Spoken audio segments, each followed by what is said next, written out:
예, 말씀드린 것처럼 돌아오는 토요일은 추석입니다. 우리가 이렇게 명절이 되면 아마 우리나라 많은 사람들 가정에서는 우리가 그동안 전통적으로, 그렇죠? 이 전통이라는 게 사실은 또 유교식이죠. 예, 유교식으로 차례를 아마 많은 사람들이 또 가정에서 지내게 될 것입니다. 과거에 우리 특별히 개신교는 너희들은 조상도 모르냐, 또 효도를 모르는 그런 외래 종교 이렇게 취급을 받았는데, 우리도 사실은 제사를 지내죠, 드리죠. 네. 하나님께 감사 예배를 드립니다. 그렇죠? 추모 예배를 드립니다. 우리가 부모님들 또 조상들을 우리가 기억하면서, 신앙의 선조를 기억하면서 우리가 감사의 예배 또 추모의 예배를 드리게 됩니다. 개신교는 기본적으로 살아계실 때 효도하자, 그렇죠? 그리고 부모님을 사랑하니까 우리가 부모님도 믿음 안에서 우리가 믿음의 가정을 이루고, 또 부모님의 그러한 믿음의 발자취를 우리가 잘 기억하고 또 기리면서 우리가 본받으면서 우리가 귀한 가정, 귀한 자손들, 우리가 서로 형제간에 우애하고 또 사랑하며 그 사랑을 우리 이웃에게 전하자. 이 개신교, 우리 기독교의 기본 그 전통입니다. 기본 가짐입니다. 자, 그러니까 우리는 특별히 살아계실 때 부모님께 효도하는 일, 그렇죠? 잘 섬기는 일은 정말 하나님께서도 우리에게 말씀하셨어요. 하나님을 사랑하는 것처럼 이웃을 사랑하는데, 그 이웃을 사랑하는데 그 첫 번째가 뭐냐? 바로 부모를 공경하라는 거예요. 그렇죠? 사랑하라는 겁니다. 자, 그래서 저는 이번 추석 명절에도 부모님을 잘 공경하시고 잘 섬기시고 또 형제를 잘 사랑하는 그런 귀한 기간이 또 실천의 장이 될 수 있기를 바랍니다. 자, 우리가 제사, 이렇게 우리가 제사라는 단어가 구약에서는 하나님께 드리는 제사고, 많은 이방 민족들도 제사를 지냈어요. 그렇죠? 우상에게. 그러니까 제사도 다 달라요. 또 하나님께 드리는 제사도 또 제사 나름입니다. 가만히 구약 성경에 보니까 하나님께 드리는 제사에도 산제사가 있고, 산제사가 있으면 반대로 죽은 제사가 있더라고요. 신약을 살아가는 오늘 우리에게 있어서 구약의 모든 제사는 사실은 이제는 죽은 제사가 되었어요. 왜냐하면 죽은 짐승을, 그렇죠? 피를 또 그 살을 드려요. 그러니까 이 제사에는 가만히 보니까 산제사, 죽은 제사, 무엇이 구별하는가 가만히 봤더니 오늘 본문의 말씀에 보면 산제물로 드리는 제사가 산제사, 죽은 제물로 드리는 제사는 죽은 제사가 된다는 거예요. 그런데 오늘 특별히 오늘 본문의 말씀에 보면 너희 몸을 산제물로 드리는 산제사가 너희가 하나님께 드릴, 하나님이 기뻐하시는 영적 예배라고 말씀하세요. 자, 그러면 오늘 본문 말씀을 통해서 우리 다시 한번 살펴보겠습니다. 우리 1절 말씀이에요. 1절 말씀을 한번 다시 봉독해 봅니다. 시작. 그러므로 형제들아, 내가 하나님의 모든 자비하심으로 너희를 권하노니 너희 몸을 하나님이 기뻐하시는 거룩한 산 제물로 드리라. 이는 너희가 드릴 영적 예배니라. 즉 산 제물로 드리는 산 제사가 하나님이 기뻐하시는 영적 예배라는 것이에요. 자, 그런데 죽은 조상에게 우리가 제사, 흔히 우리가 전통적으로 유교식으로 드리는, 사실은 죽은 제물을 바치면서 그럼 죽은 제사가 된다는 거죠. 자, 그러니까 사실은 조상에게 드리는 제사는 어떻게 드리든 죽은 조상이 뭐라고 평가하지 않아요. 그냥 우리 편에서 드리면, 안 드리면 좀 찝찝하고, 제대로 드리면 뿌듯하고, 가만히 보니까 죽은 제물로 드리는 죽은 제사는 사실은 죽은 조상은 아무런 말이 없어요. 그런데 살아계신 하나님께 드리는 산 제물로 드리는 산제사, 영적 예배는 하나님이 기뻐하신대요. 그렇게 드리라고 말씀하세요. 살아계신 하나님께 산 제물로 드리는 제사, 산제사, 이것이 하나님이 기뻐 받으시는 영적 예배라는 거예요. 우리가 창세기에도 나오죠. 제사는 하나님이 받으시는 제사가 있고 받지 않으시는 제사가 있다는 거예요. 살아계신 하나님께 산제물로 드리는 산제사야말로 하나님이 기뻐 받으시는, 연락하시는 제사. 많은 구약의 제사장, 그리고 심지어는 왕정시대의 왕들이 자기가 주관하여서 드린 제사를 하나님이 기뻐하지 않으셨어요. 죽은 제물로 아무리 많은 것으로, 비싼 것으로 죽은 제물로 드린 것 하나님이 기뻐 연락하지 않으셨어요. 그게 성경에 그대로 기록되어 있습니다. 그렇다면 죽은 제물은 무엇이고 산 제물은 무엇일까? 하나님이 기뻐 받으시는 산 제물로 드리는 산 제사란, 우리가 드리는 그럼 영적 예배란 무엇일까 하는 거예요. 자, 오늘 본문 1절 말씀을 다시 한번 보면요, 너희 몸을 하나님이 기뻐하시는 거룩한 산 제물로 드리라. 이는 너희가 드릴 영적 예배니라. 우리의 살아있는 몸으로 제물로 드릴 때에 이것이 산 제사이고 이것을 하나님이 기뻐 받으시는 영적 예배라고 말씀하여. 그러면 우리 살아있는 몸을 드리는 제사? 하나님이 그러면 인신, 제물을 바르시는가? 아니죠. 그건 말이 안 되죠. 당시에 구약 성경에 나오는 이방 종교에서는 인신 제사를 드렸어요. 이 말은 사람을 제물로 죽여서 바쳤어요. 심지어는 자식을 바치기도 했어요. 하나님은 그런 하나님 아니십니다. 그러면 너희 몸을, 살아있는 너희 몸을 산 제물로 드리라. 무슨 의미일까요? 여기 말씀하시는 너희 몸, 이 단어를 아셔야 돼요. 즉 우리의 몸 할 때 이 몸은요, 헬라어로 나오는 사르크스라는 단어가 쉽게 해서 육체입니다. 육체, 그러니까 몸. 그러니까 우리가 흔히 몸, 육체 하면 사르크스예요. 그런데 여기 나오는 너희 몸, 여기 몸은요, 사르크스가 아니라 소마예요. 소마. 소마가 무슨 뜻이냐? 너희의 전 인격, 너희의 전 삶, 이런 뜻이 소마라는 단어예요. 소마는 우리의 존재를, 우리의 삶을 가리키는 말이에요. 그러니까 우리의 영혼, 우리의 정신, 우리의 몸, 이걸 다 합친 전인적인 우리 통칭하는 그런 단어가 소마예요.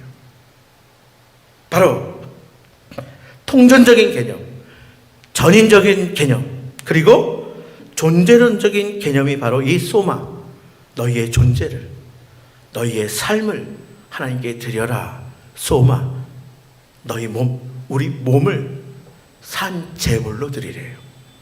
그러니까 사도 바울이 여기서 내 몸을 하나님이 기뻐하시는 산 제물로 드리라고 한 것은 너희의 전 존재를, 너희의 삶을 다 살아계신 하나님께 제물로 드리라는 거예요. 이게 우리 그리스도인의 삶인 거예요. 이것이 바로 우리 믿는 자들, 하나님께 드려야 할, 마땅히 드려야 할 영적 예배라는 거예요. 그러니까 우리가 다른 종교처럼 종교 의식으로 그 한 시간 의식을 마치고 나가서 아무렇게나 사는 것이 아니라 너희의 전 존재로, 너희의 삶의 고백으로 하나님께 드리는 삶, 이것이 영적 예배라고 말씀하는 거예요. 그래서 하나님께서 사도 바울을 통해서 계속해서 강조하는 게 바로 로마서 우리 12장 말씀뿐만이 아니라 로마서 6장 13절 말씀에 보면 너희 몸을 죄에게 내주지 말고 의의 제물로 하나님께 드리라 이렇게 말씀했어요. 뿐만이 아니라 고린도전서 6장 20절 말씀에는 너희 몸은 너희 자신의 것이 아니라 값으로 산 것이 되었으니 그러므로 너희 몸으로 하나님께 영광을 돌리라 말씀하셨어요. 이게 다 뭐예요?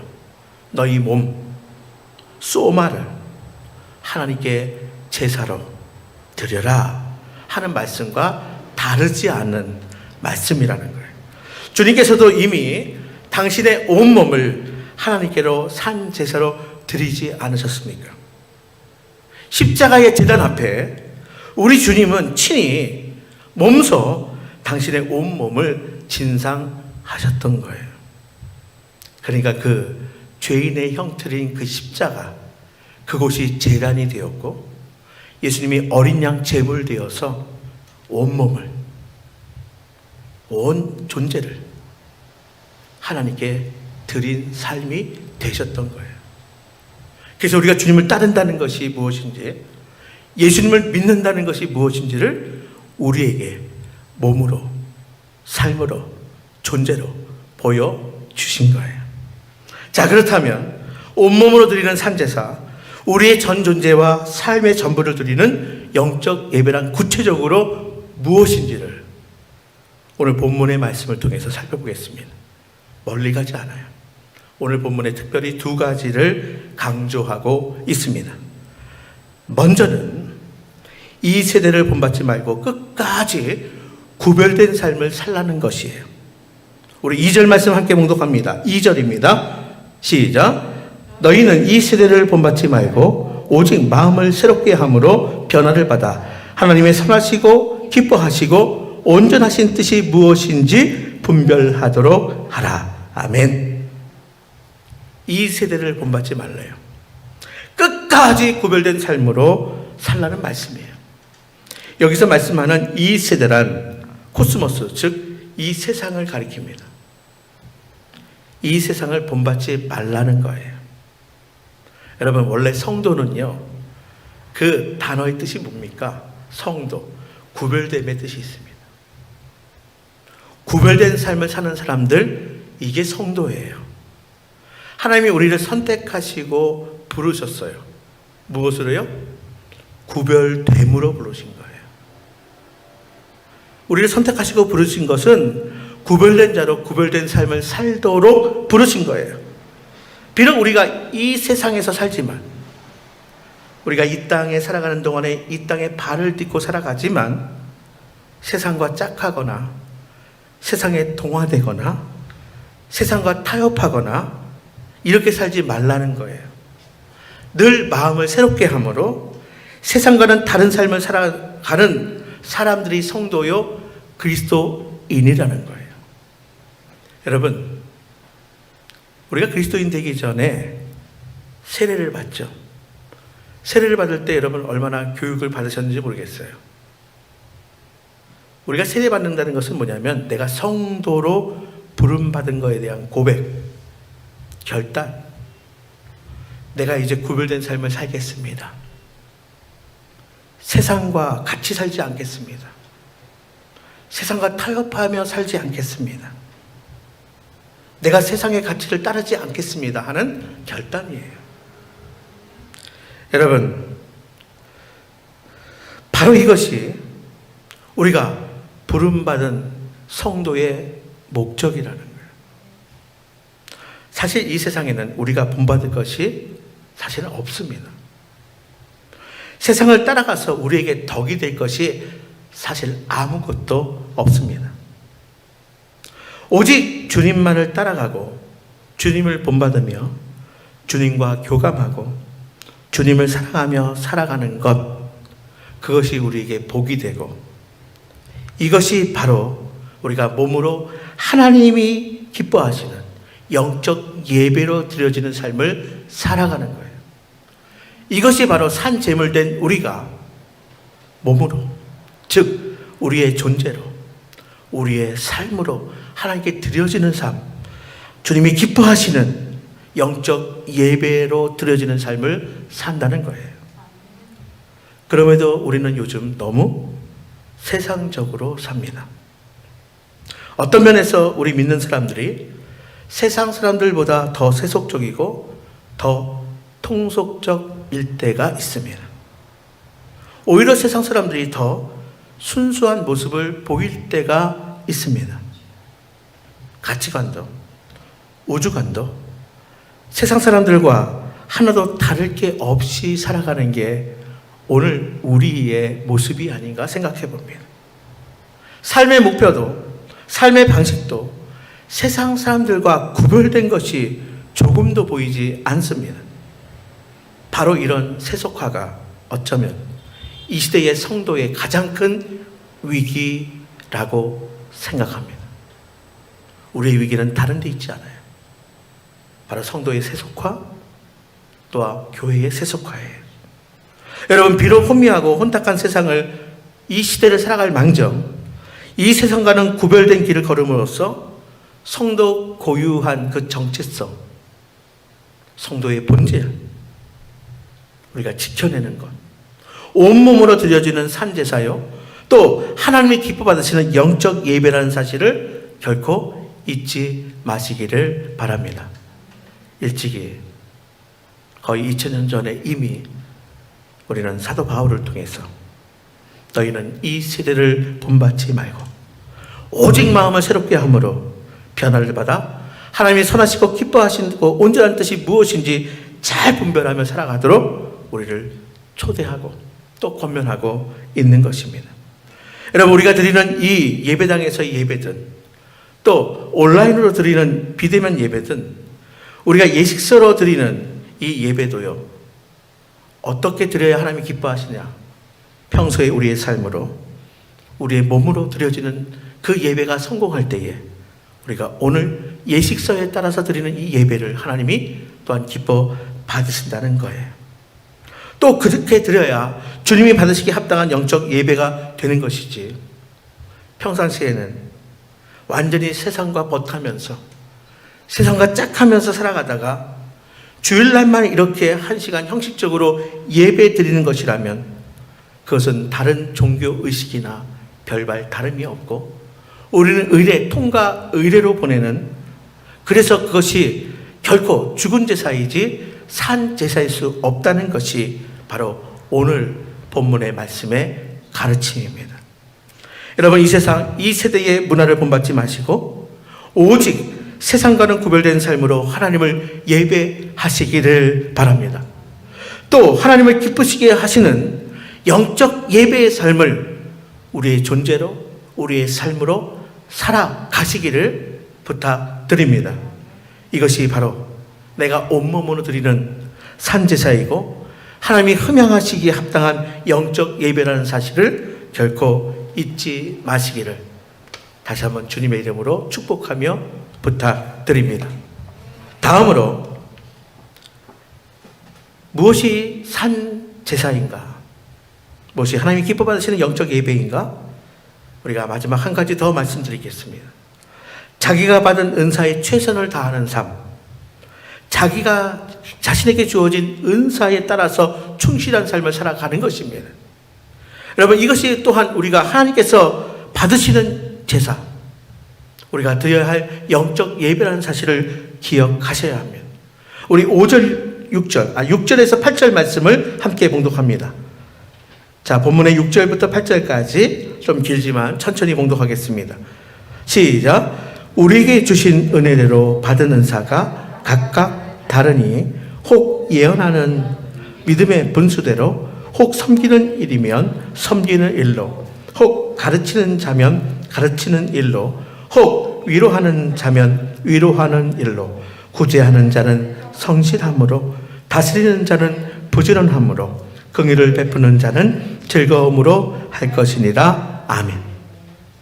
신약 성경에 은사장이라고 하면 우리는 흔히 고린도전서 12장을 말합니다. 고린도서 12장에는 많은 은사가 나와 있어요. 그래서 우리는 은사장이다. 그러나 여기 로마서 12장도 은사장입니다. 여러분, 우리에게는 다 하나님께서 주신 나만의 고유한 은사가 있다. 자, 은사는 하나님이 주신 선물이에요. 따라서 그게 무엇인지 잘 분별하고 깨달아 그 은사에 충실한 삶을 사는 것이 하나님이 기뻐하시는 삶이고 내가 몸으로 주님께 산 제사를 드리는 삶이라는 거예요. 이것이 오늘 본문의 가르침이에요. 여러분, 우리 몸에 많은 지체가 있어요. 눈, 코, 입, 귀. 손이 있죠. 발이 있죠. 눈에 보이는 것만 그렇지만 또 우리 몸 안에도 여러 기관들이 있어요. 많은 지체예요. 모든 지체가 다 똑같은 기능을 가진 것이 아닙니다. 그렇다면 크게 문제가 날 거예요. 역시 마찬가지예요. 주님께서 우리 각자에게 주신 은사도 이와 같이 다 달라요. 우리는 다 다른 은사를, 물론 일부 손이 2개인 것처럼 일부 같은 은사를 가진 사람도 있지만 원칙적으로 다 은사는 다릅니다. 그래요. 몸에 많은 지체가 있는 것처럼 우리 각 사람에게 주신 은사 서로 다 다릅니다. 오늘 우리가 본문에서 읽은 것처럼 예언의 은사, 섬기는 은사, 가르치는 은사, 위로의 은사, 구제의 은사, 다스리는 은사, 베푸는 은사, 봉사의 은사, 이렇게 은사가 너무나 다양합니다. 그러나 확실한 것은 은사가 없는 사람은 없다는 거예요. 하나님은 공평의 하나님이세요. 공평하신 하나님이시기에 모든 믿는 자에게 다 그 사람만의 소중한 은사를 하나하나, 때로는 주 은사와 보조 은사 또한 여러 개를 주셨습니다. 따라서 우리는 주님께서 내게 주신 그 고유한 달란트, 그 은사에 무관심하거나 무책임해서는 안 된다는 거예요. 절대 안 됩니다. 반드시 자기에게 주어진, 우리 한 사람에게 꼭 주어진, 꼭 필요한 것을 주신 그 은사를 깨닫고 그 은사를 개발하고 활용하는 것, 그 일에 최대한 우리가 성실해야 하는 것이에요. 이게 뭐예요? 산제사라는 거예요. 이게 뭐예요? 하나님이 받으시는 영적 예배라는 거예요. 왜냐하면 훗날에 주님이 반드시 주신 내가 받은 은사에 대해서 결산하기 때문이에요. 우리가 주님 앞에 서는 날, 주님 우리가 사는 동안에 재림하시는 그날, 공중에 들림받아 주님 앞에 설 때에 주신 은사에 대한 결산도 하십니다. 따라서 하루하루 주님이 내게 주신 은사에 충실한 삶을 사는 것이 바로 내 온몸으로 주님께 산 제물로 드려지는 산 제사의 삶을 하나님이 기뻐하시는, 받으시는 영적 예배라는 것이 오늘 본문의 가르침이에요. 그런데 여러분, 우리가 받은 그 여러 가지 은사 가운데에 가장 큰 은사가 있어요. 저는 은사를 말할 때에 은사에는 크고 작음이 없습니다. 그러나 누구나 동일하게 받은 은사가 있습니다. 가장 큰 은사가 있습니다. 누구에게나 주어진 보편적인 은사가 하나가 있습니다. 그게 무엇일까요? 아까 말씀드린 것처럼 보통 은사는 서로 다 달라요. 다른 은사를 받았습니다. 그러나 한 가지 보편적으로 동일하게 받은 은사, 온몸의 각 지체의 기능이 다르지만 이 다름으로 인해서 서로 보완하고 협동하고 타협하고 그리고 더불어 살도록 공동체를 이루도록 각자의 은사를 주셨지만, 그러나 가장 큰 은사, 보편적인 은사가 하나가 있는데 그것이 바로 가장 큰 은사인 사랑인 거예요. 여러분, 우리 모두 믿는 사람에게는 누구나 예외 없이 받은 동일한 은사가 하나가 있는데 그것이 바로 가장 큰 은사, 사랑의 은사입니다. 본문 9절부터 마지막 13절까지는 이 사랑을 말씀합니다. 우리 한번 읽어볼까요? 9절부터 시작. 사랑에는 거짓이 없나니 악을 미워하고 선에 속하라. 형제를 사랑하며 서로 우애하고 존경하기를 서로 먼저 하며 부지런하여 게으르지 말고 열심을 품고 주를 섬기라. 소망 중에 즐거워하며 환난 중에 참으며 기도에 항상 힘쓰며 성도에 쓸 것을 공급하며 손 대접하기를 힘쓰라. 거짓 없는 사랑, 내가 먼저 하는 사랑, 열심을 품고 뜨겁게 남을 섬기는 사랑, 환난 중에 참으며 즐거워하며 손 대접하기를 힘쓰는 그 사랑, 적극적인 사랑, 역동적인 사랑이 바로 온몸으로 내가 삶의 전부로 드리는 산 제사라는 거예요. 언제나 하나님이 기뻐하시는, 하나님이 받으시는 영적인 예배라는 것이 오늘 본문의 말씀입니다. 여러분, 믿는 사람치고 누구나 다 각자 고유의 은사를 받으셨어요. 또한 믿는 사람이라면 동일한 사랑의 가장 큰 은사를 받은 사람이에요. 받지 않은 사람은 아무도 없습니다. 따라서 나는 그것을 안 받았다며 발뺌할 수 없다는 거예요.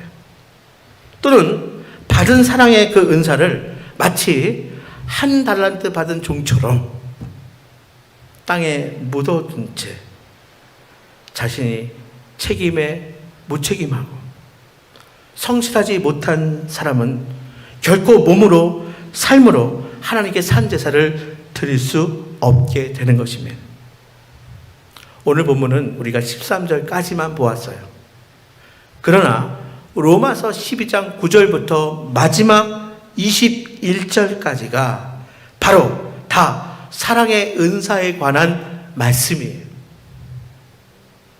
우리가 로마서 12장 마지막 부분인 19절과 21절 말씀을 한번 살펴보겠습니다. 여러분 한번 빨리 성경을 찾아보세요. 로마서 12장 19절로 21절 말씀을 보면, 내 사랑하는 자들아 너희가 친히 원수를 갚지 말고 하나님의 진노하심에 맡기라. 기록되었으되 원수 갚는 것이 내게 있으니 내가 갚으리라고 주께서 말씀하시니라. 내 원수가 줄이거든 먹이고 목마르거든 마시게 하라. 그러함으로 내가 숯불을 그 머리에 쌓아 놓으리라. 악에게 지지 말고 선으로 악을 이기라.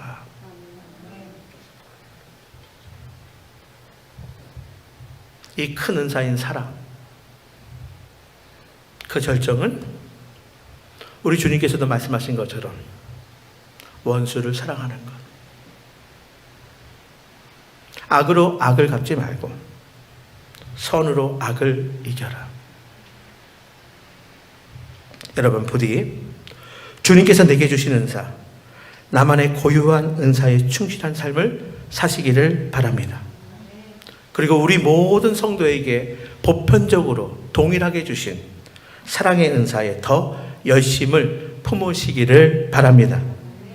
거짓 없는 사랑, 내가 먼저 하는 선제적인 사랑, 서로 우애하고 용서하고 존경받는 그 사랑. 여러분, 특별히 추석에는 많은 가족과 또 친지들을 만나게 될 거예요. 근데 이 추석 때문뿐만이 아니라 늘 주님께 이러한 산 제사를 드리며 사시는 복된 성도들, 그래서 하나님이 기뻐하시는 영적 예배를 드릴 수 있는 성도들 다 될 수 있기를 주님의 이름으로 축복합니다.